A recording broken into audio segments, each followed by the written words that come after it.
Queria que você já abrisse a sua Bíblia em 2 Pedro, acho que você já deve estar com um dedinho aí, né? Que o Roberto já leu o final do capítulo 1 e a gente vai estudar ali o início do capítulo 1. Mas antes da gente entrar no texto, eu queria te fazer uma pergunta.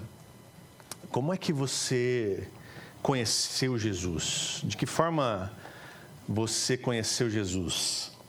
Como que você foi apresentado para Jesus?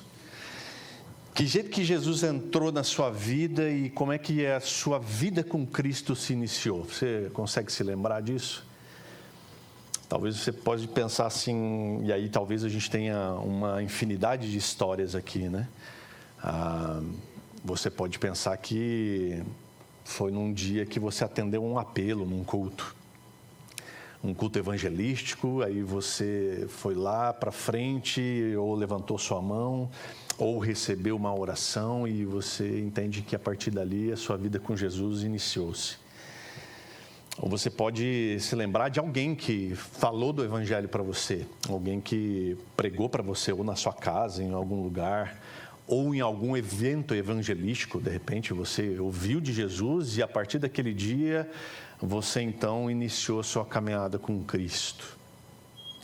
Tudo isso pode acontecer com a gente, mas na verdade mesmo, o chamado para servir a Cristo, quem faz é o próprio Senhor. Então um dia o Senhor falou ao seu coração e talvez tenha falado ao seu coração nesta mensagem na qual você ergueu sua mão. Talvez o Senhor tenha falado com você neste evento evangelístico, quando alguém te explicou o plano de salvação. E aí então você teve contato com o evangelho, com as boas notícias, com a notícia tão esperada da sua salvação. E é sobre isso que eu queria conversar com você.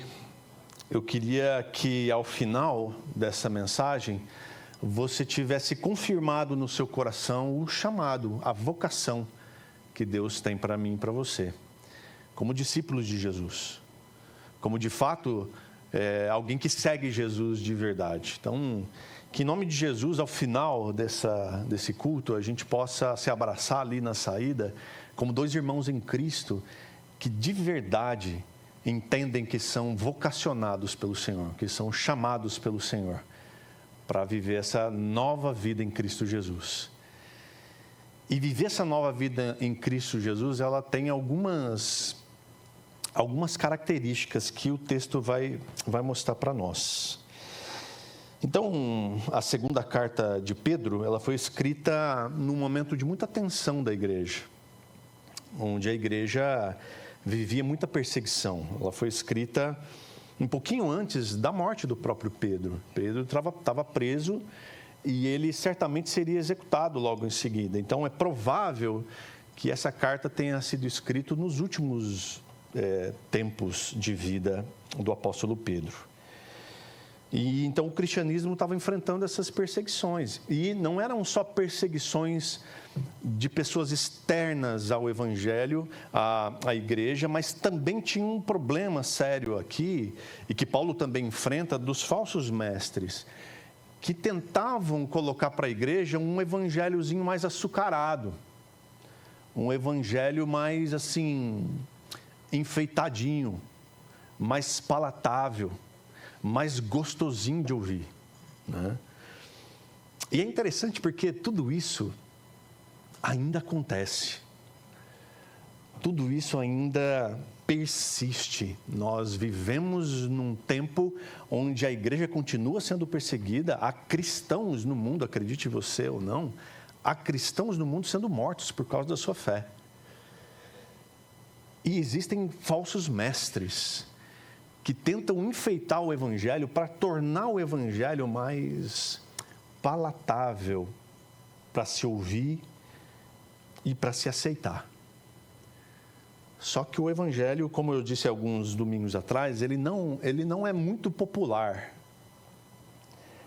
O evangelho, quando ele é pregado com fidelidade, ele não traz muito afago para o nosso coração, não passa muito a mão na nossa cabeça, mas ele torce um pouco o nosso espírito e a nossa alma. ele de alguma forma ele gera em nós desconforto, porque o Evangelho segundo Paulo é escândalo para o mundo. Porque quando o mundo ouve a respeito do Evangelho, ele fala assim, peraí, mas calma, isso daí, hoje em dia, no século XXI, a coisa não é muito popular, não. Então as pessoas, elas continuam buscando complementar Cristo, né? E Pedro está dizendo aqui para mim e para você, na sua carta, e portanto para os crentes, que Cristo é suficiente, que não precisa de absolutamente nada para complementar a boa notícia de que Jesus é Deus, e Ele veio até nós para nos buscar, para nos resgatar, para nos libertar das trevas e nos dar uma vida nova, uma vida que se estende por toda a eternidade, mas ela começa no momento em que você é alcançado por Cristo. Então, essas pessoas continuam buscando coisas esotéricas, místicas, na esperança de alcançar uma espiritualidade que faça sentido ao seu próprio estilo de vida. Porque ela não quer ter a necessidade de mudar a sua própria vida, porque o Evangelho faz isso. O Evangelho transforma vidas. O Evangelho muda as pessoas. Então, se você quer um tipo de Evangelho que não mexa muito com a sua vida, com o seu estilo de vida, com a forma como você leva as coisas, este não é o Evangelho de Jesus Cristo, porque o Evangelho de Jesus Cristo vai fazer exatamente isso. Vai te transformar, vai te mudar, vai causar desconforto. E a cultura greco-romana, presente na época aqui, ela valorizava muito o conhecimento filosófico e se falava muito sobre virtude como uma expressão de sabedoria. Então, Pedro, claro, inspirado pelo Espírito Santo aqui, ele trabalha nesse conceito, mostrando que as virtudes cristãs não são apenas ideais de moralidade, ideais de vida, mas frutos da graça de Deus, que nos capacita para viver uma vida mais efetiva e frutífera com Cristo. Então a gente vai ver aqui, e o texto que a gente vai estudar é o texto de 2 Pedro, capítulo 1, verso 3 a verso 11. A gente vai ver o que é necessário para a gente confirmar essa vocação. Ou seja, o chamado de Deus para uma vida cristã piedosa. Por isso, essa vida ela precisa ser prática, ela precisa ser crescente, precisa haver evolução, precisa haver constante evolução. Não é possível para um cristão viver estagnado, independente da sua idade, independente do seu tempo de vida cristã. Ele não pode ficar estagnado, ele vive crescendo, ele vive nesse processo de crescimento.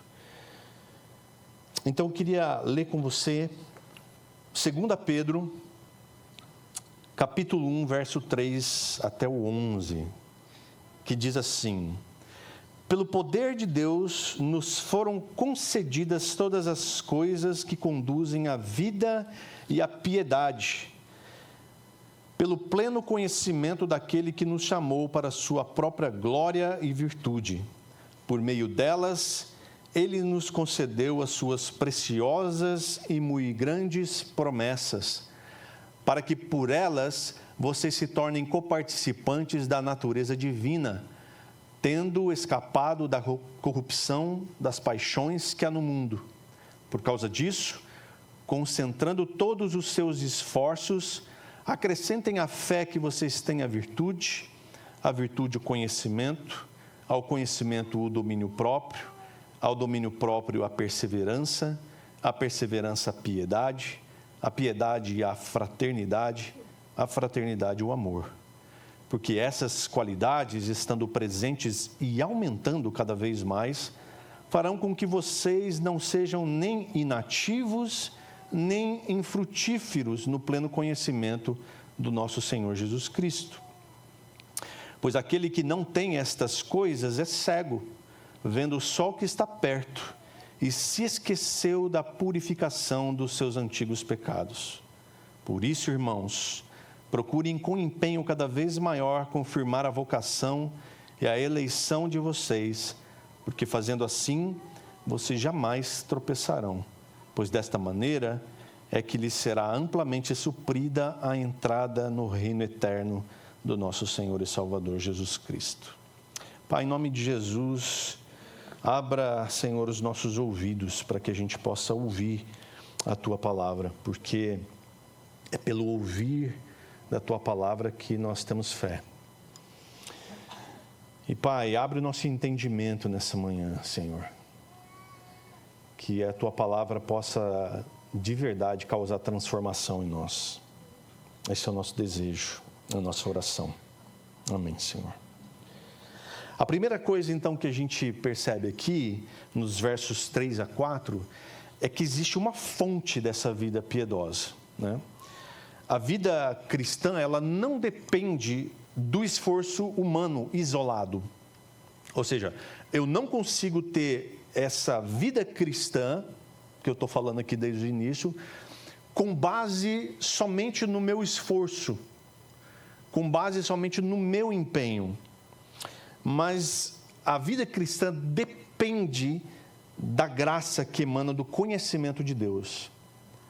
À medida que eu e você conhecemos a Deus e seguimos em conhecê-lo, Ele vai dando graça, vai nos transformando e vai nos fazendo viver uma vida cristã digna. Então, Ele mesmo, Deus, concede essas preciosas promessas que Ele cita aqui, que nos tornam participantes da natureza de Deus. Então ele começa dizendo no texto: pelo poder de Deus nos foram concedidas todas as coisas que conduzem à vida e à piedade. Então, o próprio Deus, no seu infinito poder, ele age aqui para executar a minha e a sua salvação. Obviamente, algo que somente Ele pode fazer. E que eu e você, com todo o nosso esforço, com todo o nosso empenho, com todo o nosso talento, a gente não consegue. A gente não consegue, meus irmãos. Por mais esforçados que a gente seja, por mais empenho que a gente tenha, conquistar a nossa salvação. Não dá. Porque isso só pode vir dele por meio de Cristo Jesus. Não tem outra forma. Só Ele, só o próprio Deus pode nos dar a vida eterna. Então, o poder de Deus, e tão somente, foi o que nos proporcionou uma nova vida em Cristo Jesus. Somente o poder de Deus é capaz de reunir a gente aqui nesse auditório como discípulos de Cristo e que podem viver uma nova vida em Cristo Jesus. Aquela vida que o próprio Jesus fala em João 10:10, quando ele diz que aqueles que ouvem a sua voz e reconhecem podem viver uma vida abundante. É essa vida abundante, uma vida que vale a pena viver, que é uma vida de porta de entrada para a eternidade, porque nós não precisamos viver a eternidade com Cristo depois que a gente morrer. Ela começa no momento em que a gente conhece a Cristo. E isso é maravilhoso. Então, é só o Cristo, o verdadeiro, Jesus Cristo de Nazaré, que é capaz de promover em mim e você salvação a ponto de recebermos essa nova vida com Ele. Então, essa nova vida, ela deve vir antes de uma vida de devoção, obviamente. Parece óbvio, mas não é. Tem gente que acha que se viver uma vida de devoção, ele pode experimentar uma nova vida. Tem gente que acha que vive uma vida dedicada a Deus, E por causa dessa vida dedicada a Deus, Deus vai chegar em um momento e falar assim, puxa, ele é tão bonzinho, ela é tão boazinha que eu acho que eu vou dar a salvação, porque me conquistou. Conquistou, sim, a minha simpatia. Simpatizei por ele, por ela. Vou dar a salvação. Não é pela nova vida, pela devoção que a gente alcança a nova vida. Mas é o contrário. Cristo nos oferece uma nova vida e a partir dessa nova vida, consequência dessa nova vida, vem a devoção a Deus. A gente chama essa coisa de devoção sem transformação de religiosidade. Porque a devoção sem transformação, a devoção sem viver uma nova vida, ela nada mais é do que o esforço humano de agradar a Deus, de merecer a graça de Deus. E parece loucura, mas é o que mais existe na face da terra. Gente religiosa. Gente que vive tentando agradar uma divindade, e você pode pensar numa infinidade de divindades, até mesmo a própria pessoa. Tem gente que vive para se agradar, para ser feliz, porque ela entende que agindo assim ela agrada uma divindade superior. Isso é meramente religiosidade. E não te aproxima de Deus. Muito pelo contrário. Ele continua, ele diz assim, pelo pleno conhecimento daquele que nos chamou para a sua própria glória e virtude. Os crentes são chamados para viver em harmonia com o caráter moral do próprio Deus. A palavra virtude aqui, ou excelência moral, em algumas versões traz essa expressão de excelência moral.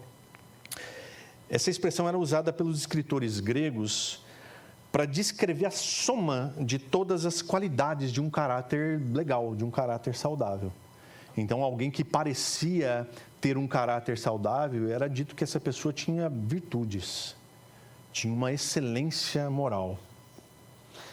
Você já ouviu aquela expressão assim, a pessoa é tão boa, mas tão boa, e ela é tão assim, correta nas coisas que faz, mas só falta Jesus. Ou seja, falta tudo. Se só falta Jesus, falta tudo. Então, essa coisa era muito admirada na época, e ainda é, né? As pessoas valorizam quem tem virtudes, quem tem uma excelência moral. Mas a gente é conduzido a uma vida, e portanto a devoção a Deus, à medida que a gente conhece cada vez mais Jesus Cristo, o nosso Senhor. À medida que a gente conhece Jesus, veja, à medida que a gente anda com Jesus, que a gente se relaciona com Ele, mais nós queremos nos relacionar. É assim. À medida que você ora mais, à medida que você o adora mais, à medida que você se relaciona com o corpo dele, mais você quer estar perto dele. Porque quanto mais você conhece Jesus, mais você ama a pessoa de Jesus. Porque da pessoa dele emana graça, virtudes, que contagiam, que atraem, que faz com que você deseje ter mais relacionamento com ele. Você já deve ter se apaixonado na sua vida, né?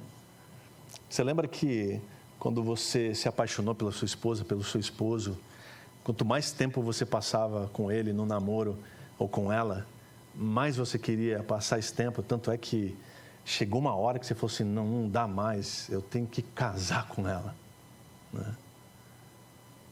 Não é assim? E depois que você casa, você fala assim, meu Deus, eu preciso continuar com ela para o resto da vida. É ou não é? Amém, irmãos? Glória a Deus. Poxa, eu senti uma tensãozinha assim, né? Mas graças a Deus, no final você... Glória a Deus. É assim. Quanto mais você passa tempo com Jesus, mais você quer Ele. Mais você deseja estar com Ele. Porque por meio da glória e da virtude de Cristo, é possível receber dele as suas preciosas promessas, segundo o texto. O conteúdo dessas grandiosas promessas inclui, primeiro, a participação na natureza divina. Isso não quer dizer que você vai ser um deusinho, tá? Não quer dizer que você se torna divino também. Mas sim da sua excelência moral. Você começa a herdar dele as características do seu caráter. Paulo vai nos dizer isso lá em Gálatas 5, a respeito do fruto do Espírito, que quando você deixa o Espírito de Deus guiar a sua vida, as virtudes do fruto do Espírito começam a ficar evidentes em você. Então, o seu caráter começa a se assemelhar ao caráter dele. O segundo conteúdo aqui das preciosas promessas inclui a vida eterna nos céus. Puxa, que coisa mais maravilhosa do que essa? De você experimentar a vida eterna, de que a morte física não é o fim, é apenas o começo de uma vida eterna, de uma vida de eternas alegrias, sem dores, sem sofrimento. E também, de forma ampla, experimentar o cumprimento de todas as promessas que ele tem para nós aqui. Se eu estou em Cristo, eu posso me apropriar, eu tomo posse, de todas as promessas de Deus para mim. Mas a melhor delas já veio, que é a pessoa de Cristo Jesus, que nos livra de todo o pecado e nos garante com Ele a vida eterna. Isso era o que mais de precioso poderia haver das promessas de Deus que já se cumpriram. É Cristo Jesus, nosso Senhor. E aí ele fala mais, ele diz assim: para que por elas vocês se tornem comparticipantes da natureza divina, tendo escapado da corrupção das paixões que há no mundo. Então, Deus nos transforma em seus filhos, a sua imagem e semelhança, pelo poder que há no chamado que Ele tem para mim e para você. Porque quando Deus chama, meus irmãos, Ele nos atrai com seus laços de amor. E o seu chamado é irresistível. Não dá para a gente ficar assim, Deus, sabe o que é? É o que a gente mais ouve nos dias de hoje. O Senhor sabe, a gente está numa correria aí, né? Então, assim, Jesus, semana que vem eu estou lá. Semana que vem eu vou. Quando Ele chama, meus irmãos, não tem como você dizer, ou você diz, não, eu não quero, ou você se lança aos pés dEle, em adoração, em gratidão por Ele ter te chamado, por Ele ter te livrado das garras do inferno. Pedro fala isso em 1 Pedro, capítulo 1, verso 15 e 16. Ele diz assim: assim como é santo aquele que nos chamou, sejam santos vocês também em tudo o que fizerem, porque está escrito, sejam santos porque eu sou santo. Então a participação da natureza divina é isso. Só é possível se depois da gente fugir, escapar da corrupção do mundo por causa dessas paixões. Esse termo da natureza divina aqui é muito familiar para quem está lendo essa carta aqui naquela época, e principalmente para quem tinha uma cultura helenista.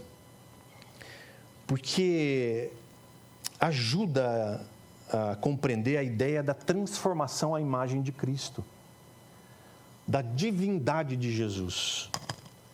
Pedro, ele enfatiza aqui o foco moral da vida transformada do crente, de que o crente com a sua vida transformada tem a sua moral também transformada, e o seu caráter se parece com o caráter de Jesus. É na conversão que os cristãos são libertados da corrupção desse mundo, que está enraizada nas paixões pecaminosas. Seguir Jesus, então, e tornar-se o seu discípulo, é a única forma de fugir da corrupção desse mundo.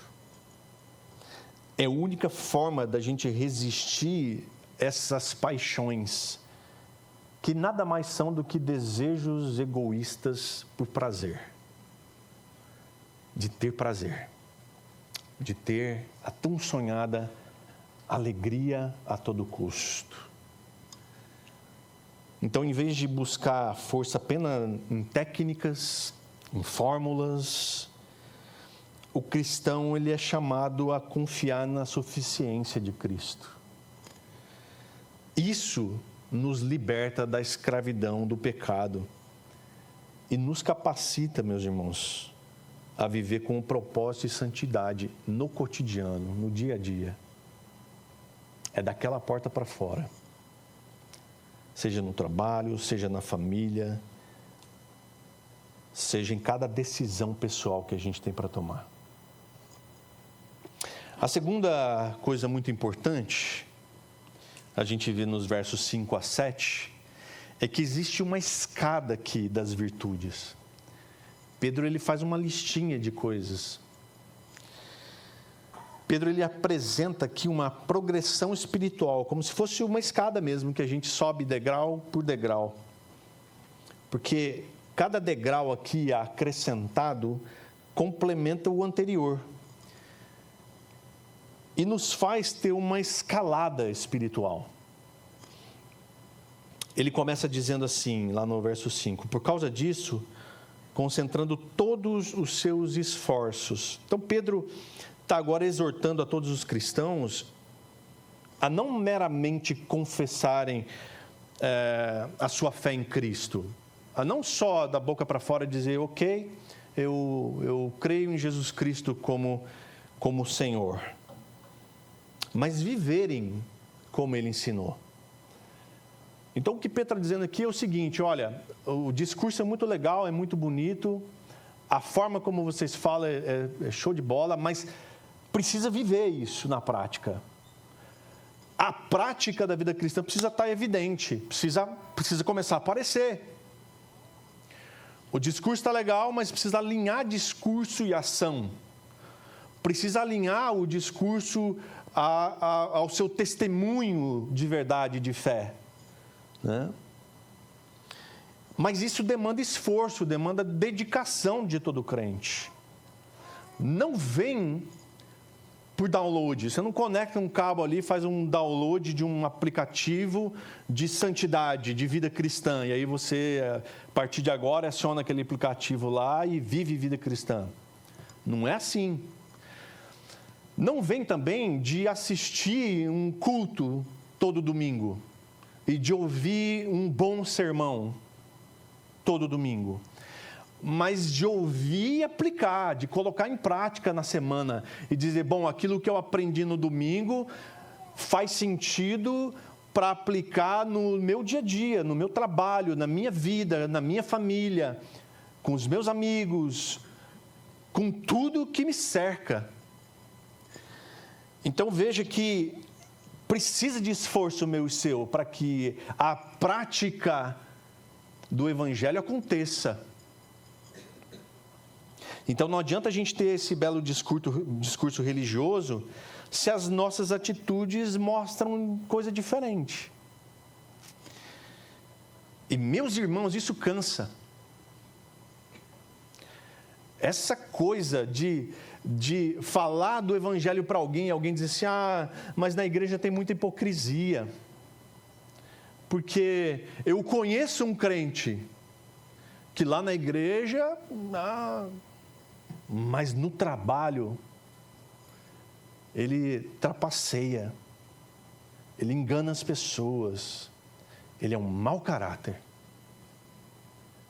Isso é terrível.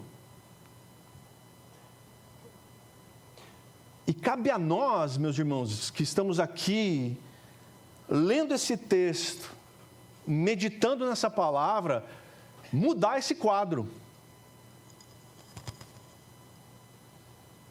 Hoje.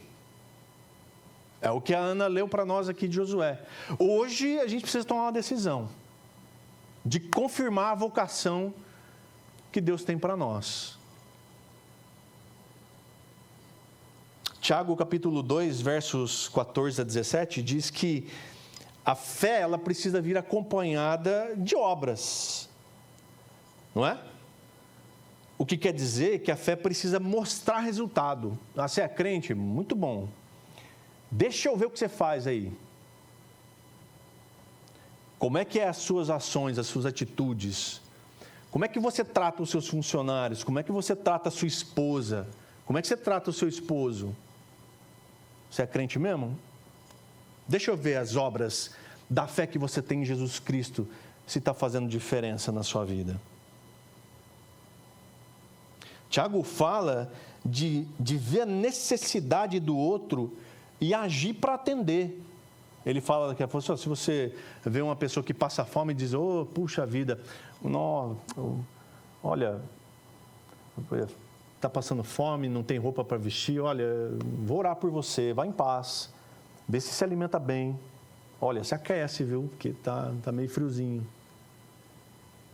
Isso não é papel de crente. O papel de crente é agir, é tomar atitude, não é cruzar os braços e dizer assim, olha, eu vou orar, mas é ação, irmãos. Mas também lá em Tiago 4,17, nós lemos assim, portanto, aquele que sabe que deve fazer o bem e não o faz, nisso está pecando.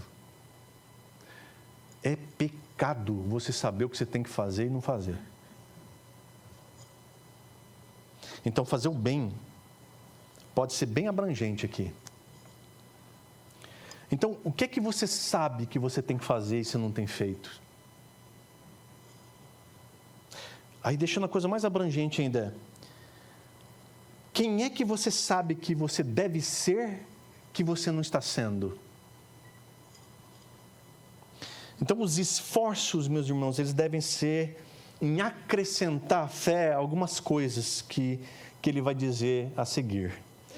Ele diz lá, né, acrescentem a fé que vocês têm. Então, Pedro literalmente está dizendo aqui que a gente deve agregar, que a gente precisa incorporar, tornar prática a fé com as seguintes coisas que ele vai listar agora. A primeira delas é virtude, que é, como eu já disse, o mesmo que é uma excelência moral, que é uma boa conduta de pensamentos, uma boa conduta de sentimentos, de ações, de palavras. Trata-se de um discernimento claro sobre o que é certo e o que não é, o que pode e o que não pode. E, irmãos, de uma vez por todas, o que pode e o que não pode está escrito nesse livro aqui. A gente tem essa mania de perguntar, né? Isso pode? Isso não pode? Tudo que pode e não pode está aqui. Deus deu para nós. E a gente, graças a Deus, tem a liberdade para comprar a Bíblia de todo tamanho, de todo jeito. Está aqui. Então, você adquire essa virtude, essa consciência, à medida que você conhece a palavra de Deus. E aí ele diz assim, a virtude você vai acrescentar mais, você vai acrescentar o conhecimento, que é o entendimento sobre alguma coisa. Eu gosto quando Paulo fala sobre, lá em Romanos capítulo 10, verso 1, sobre os fariseus. Ele fala assim, olha irmãos, eu oro para que eles sejam salvos, porque de fato eles têm zelo pelas coisas de Deus, por Deus, mas sem entendimento. Ou seja, fé e razão precisam andar juntas. Então, o que fortalece a fé inclui conhecer o que diz respeito à fé. Se a fé vem pelo ouvir a palavra de Deus, conhecer essa palavra é fundamental para mim e para você. Tem total importância. para que a gente, pela razão, compreenda e no Espírito assimile essa palavra. E ela se torne verdade e prática no nosso dia a dia. Mas ele não para, ele fala, ao conhecimento, adicione aí domínio próprio. Aqui é uma das virtudes lá do fruto do Espírito. Trata-se de manter os nossos desejos, os nossos ímpetos sob controle. A fé do cristão é fortalecida no conhecimento de Deus, da sua palavra, mas também de si mesmo. Você precisa conhecer os seus limites.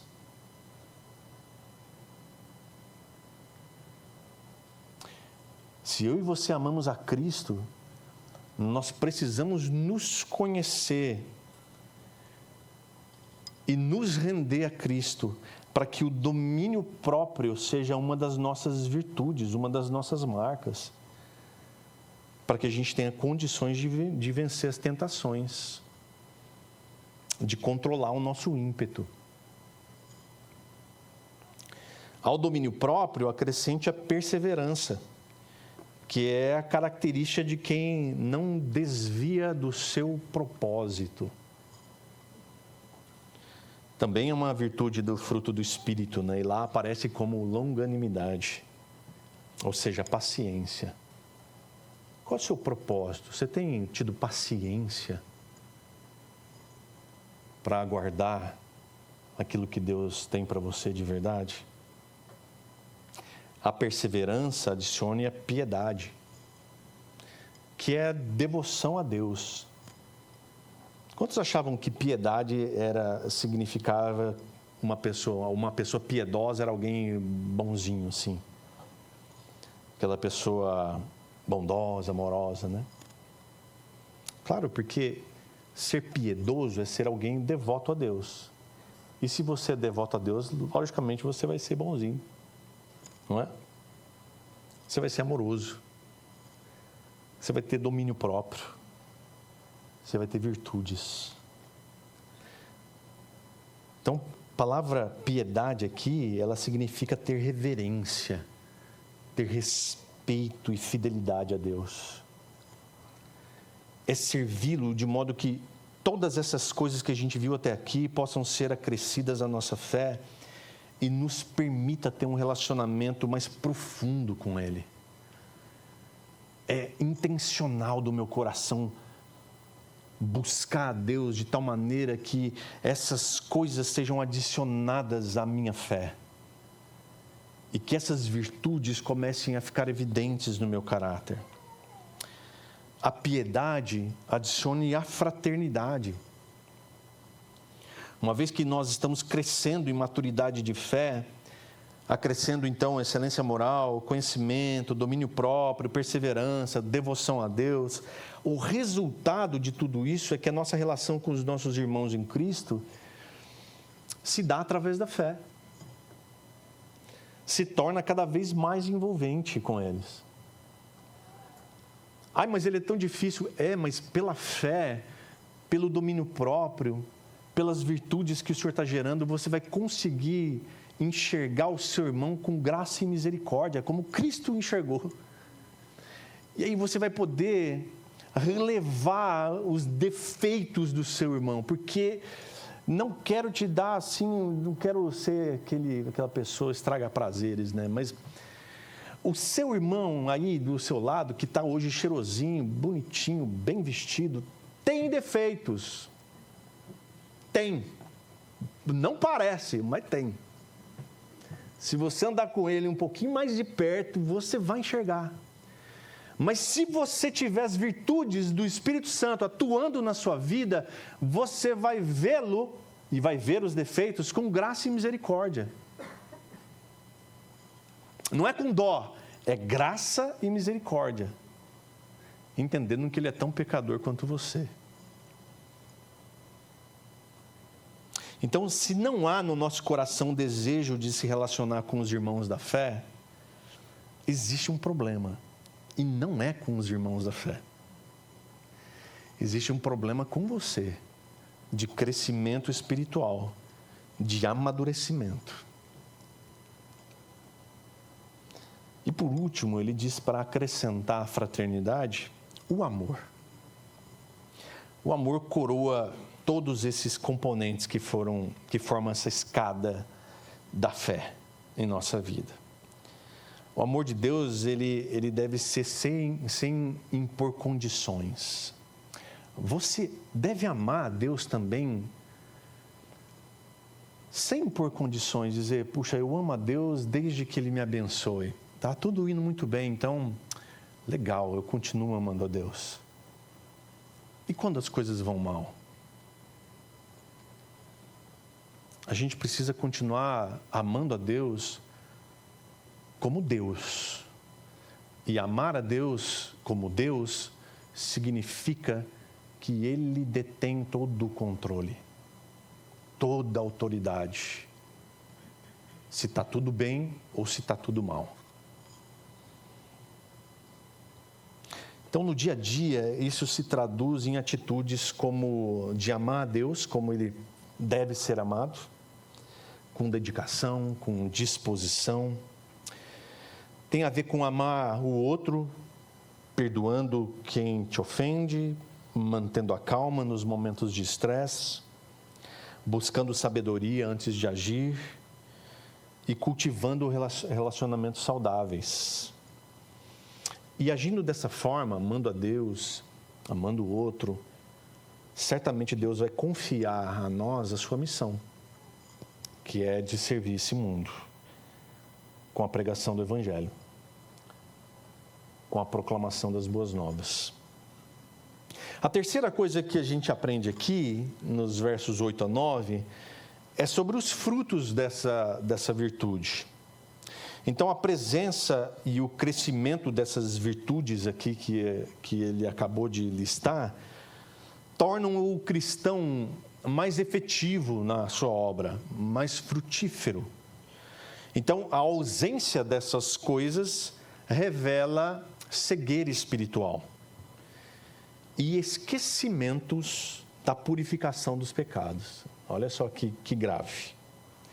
Então, ele diz ali no verso 8, porque essas qualidades, estando presentes e aumentando cada vez mais, farão com que vocês não sejam nem inativos, nem infrutíferos no pleno conhecimento do nosso Senhor Jesus Cristo. Então, à medida que nós vamos acrescentando a fé, a virtude, o conhecimento, o domínio próprio, perseverança, piedade, fraternidade e amor, certamente a gente se torna cada vez mais ativos no reino de Deus, mais frutíferos.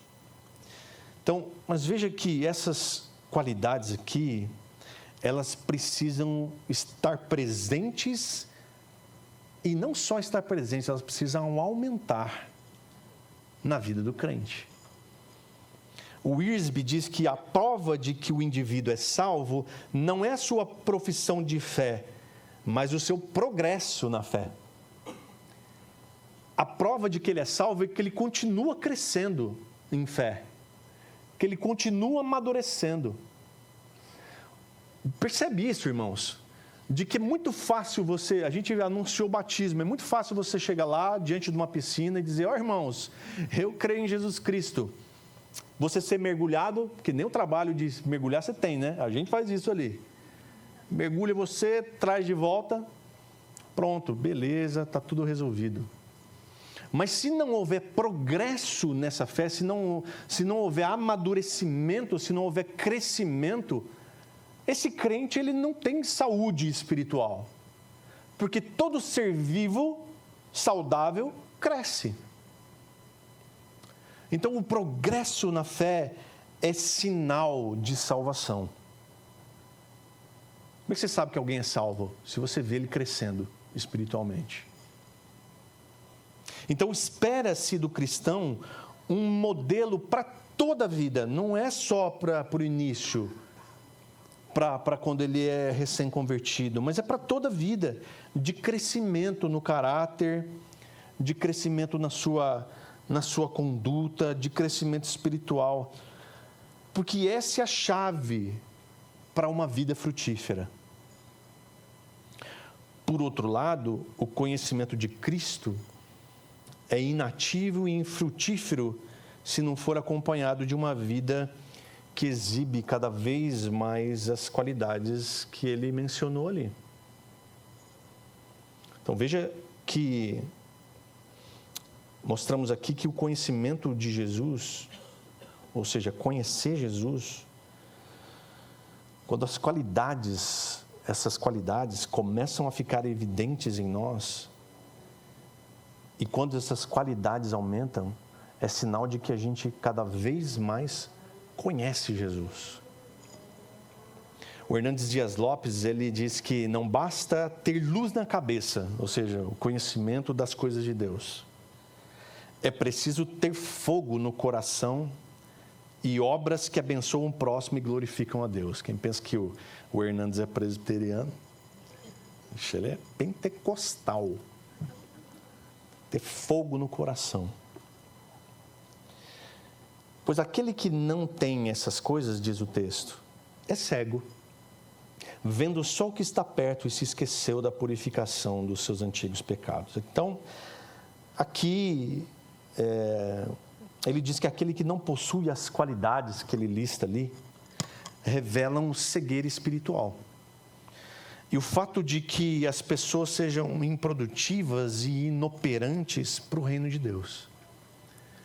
Então, é fácil a gente identificar quem é improdutivo, quem é inoperante, porque não revelam aquelas qualidades que ele menciona ali. Está estagnado, está parado. Então, a pessoa que só vê o que está perto revela que ele não tem discernimento espiritual. Ele ainda é imaturo. É aquele que Hebreus capítulo 5, verso 11 fala que ele só se alimenta de leite.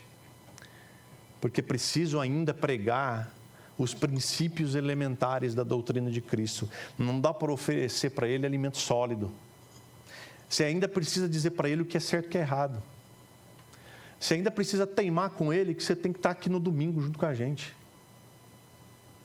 Que é a coisa mais básica da fé cristã. Que se faz em comunidade. Se nós somos o corpo de Cristo, Cristo é o cabeça, o que falta para a gente entender que a gente é membro desse corpo e membros de corpo têm função? E que se qualquer membro de um corpo for arrancado e deixado ali, ele apodrece e não tem serventia. É básico. Mas é princípio elementar. Então, o imaturo, você tem que ficar insistindo. Vamos para a igreja, vamos para a igreja, para a igreja. E aí ele fala aqui de uma coisa grave, né? Que é essa coisa do esquecer da purificação dos pecados. Isso é sério, é triste demais. Mas acontece com as pessoas que se tornam infrutíferas e inoperantes. Olha só, Tito, ele descreve essa purificação. Tito 3, versos 5 a 7, ele diz assim: ele nos salvou não por obras de justiça praticadas por nós, mas segundo a sua misericórdia. Ele nos salvou mediante o lavar regenerador e renovador do Espírito Santo, que ele derramou sobre nós ricamente, por meio de Jesus Cristo, nosso Salvador, a fim de que, justificados pela graça, nos tornemos seus herdeiros, segundo a esperança da vida eterna. Triste coisa é se esquecer disso. Mas quando você se torna inoperante, infrutífero, você vai se esquecendo de onde Deus te tirou. Então, essa ausência de frutos ocorre porque a purificação dessa pessoa foi meramente uma reforma exterior. Ela aprendeu a falar um crentez, aprendeu a se vestir igual crente, compra até as roupas em loja evangélica. Tem, né? Tem roupa especializada em moda evangélica. Ela dá um talento no exterior, mas lá dentro ainda é a mesma coisa. Já vi em algum lugar que diz que pessoas assim é como sepulcro caiado, né? Que por fora é bonito, mas dentro. A vida cristã não é estática, irmãos. Ela não é inoperante, ela não é infrutífera. Nós devemos então avaliar constantemente, não é só hoje, mas é constantemente, todo dia, o nosso progresso espiritual. A gente está crescendo, a gente está progredindo. Um cristão que cresce em virtudes é alguém que impacta o seu ambiente, onde ele está inserido ali. Ele tem sempre uma palavra sábia para dar. Ele tem sempre atitudes justas que chamam a atenção. Ele tem sempre disposição para servir. E ele tem um amor prático. A gente é isso aqui, gente. Não aqui, tá? Aqui a gente é. A gente sabe fazer a coisa acontecer aqui no domingo. Mas lá fora, no dia a dia, no trabalho, com aquela pessoa chata do trabalho. Já a estagnação espiritual, ela leva a pessoa à indiferença, à insensibilidade, à perda do propósito. Por último, irmãos, a segurança da vocação. Nos versos 10 a 11 aqui, Pedro conclui com um chamado à diligência, à observância da vocação. A prática das virtudes confirma a nossa vocação e nos dá segurança da nossa caminhada cristã. Ele vai dizer assim: por isso, irmãos, procurem com empenho cada vez maior confirmar a vocação e a eleição de vocês, porque fazendo assim, vocês jamais tropeçarão. É fato que Deus chama os crentes à fé por meio do Evangelho. Assim diz 2 Tessalonicenses 2,14. É por meio do Evangelho que eu e você fomos chamados para estar aqui. Cada um de nós está aqui em Cristo Jesus, porque o Evangelho um dia fez efeito no nosso coração, nós cremos nisso e, portanto, temos Jesus como nosso Senhor Salvador. É fato que Ele nos escolheu antes da fundação do mundo, como diz Efésios 1,14. Antes que o mundo fosse mundo, Ele já apontou o dedo para mim e para você e disse: é meu. E a coisa mais maravilhosa do mundo é que Ele não te solta nunca mais, por toda a eternidade. O próprio Cristo disse: aqueles que o Pai me deu, eu jamais lançarei fora. Essa é aquela hora do aleluia, assim, porque nós estamos nas mãos do Senhor Jesus Cristo.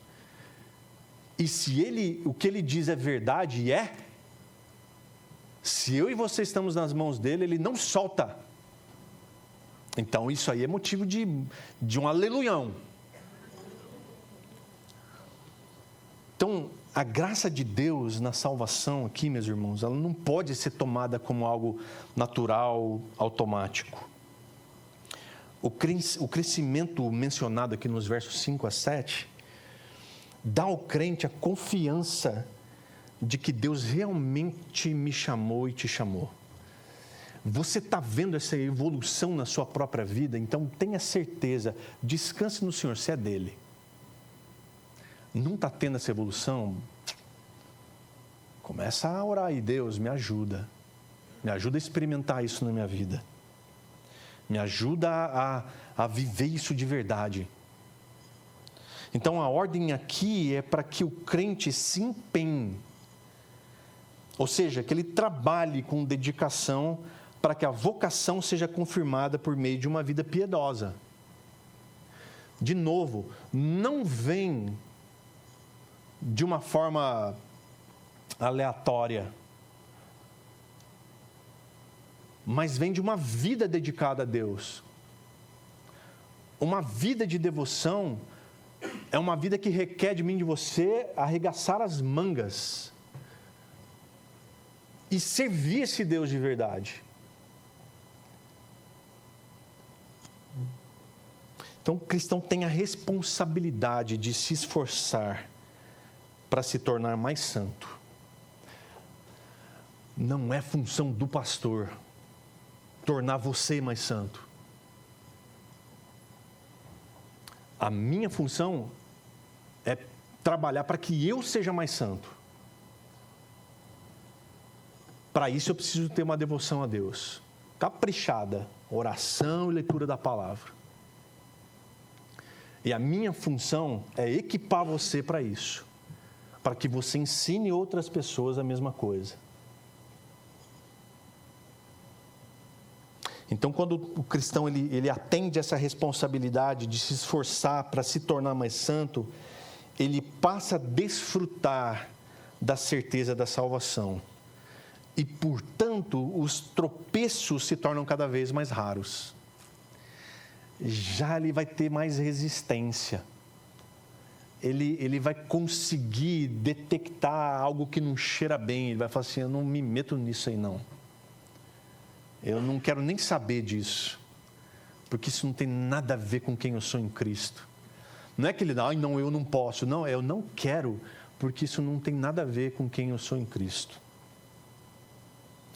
E aí ele conclui dizendo assim, pois desta maneira é que lhe será amplamente suprida a entrada no reino eterno de nosso Senhor e Salvador Jesus Cristo. Então, esse desta maneira aqui se refere, claro, a fazer as coisas mencionadas por Pedro até aqui, dos versos 3 até o verso 10. Então, esse modo de vida que Pedro está propondo aqui é o caminho para o reino eterno de Cristo. Então, a pessoa que pratica essas qualidades aqui, ela será amplamente, ou seja, abundantemente, ricamente suprida com a recompensa da vida eterna. Olha que coisa boa. Então, o cristão que se empenha para se tornar mais maduro na sua caminhada, na sua vida cristã, ele recebe uma rica recompensa aqui. Uma recompensa no reino de Cristo. Não é na igreja, não é com os irmãos, não é com um governo mais justo, não é com um país todinho convertido só para nós, mas é no reino de Cristo, que é no meio de uma nação injusta, de um governo injusto e de um país onde talvez seja só você e a sua igreja de convertidos. Mas você tem amplamente a sua vida no reino de Cristo, como uma dádiva da graça paternal de Deus. Então, viver com propósito e dedicação nos dá estabilidade espiritual, irmãos. Você não vive naqueles altos e baixos. Isso não significa perfeição, mas significa compromisso. Um compromisso com Deus e as suas coisas. Então, quem vive assim não tropeça facilmente. E aí ele recebe a sua entrada triunfal no reino eterno. Então, irmãos, Pedro nos convida a uma jornada de crescimento que começa com fé e culmina no amor. Essa caminhada, ela é possível porque Deus já nos deu tudo o que nós precisamos. Então, ao praticarmos essas virtudes aqui listadas, não apenas a gente se torna mais parecido com Cristo, mas também a gente se torna instrumento de transformação nesse mundo. Deus nos dá a graça de ser coparticipantes com Ele de transformação. Então, que cada dia seja uma oportunidade de subir mais um degrau nessa escada de maturidade cristã, com os olhos fixos na promessa da entrada eterna no reino do nosso Senhor e Salvador Jesus Cristo. Amém? Pai, muito obrigado, Deus, pela Tua palavra. Que ela cause efeito em nós, Deus, em nome de Jesus.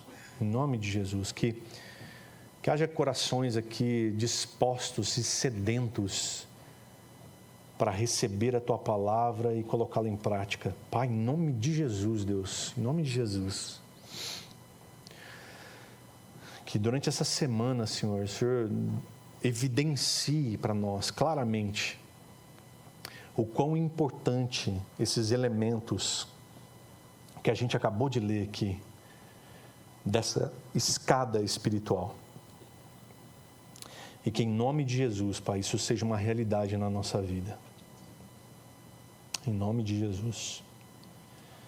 Que o amor de Deus, o nosso Pai, a graça do Filho, nosso Senhor Jesus Cristo, e a comunhão do Espírito Santo esteja com cada um de nós todos os dias. Em nome de Jesus. Amém.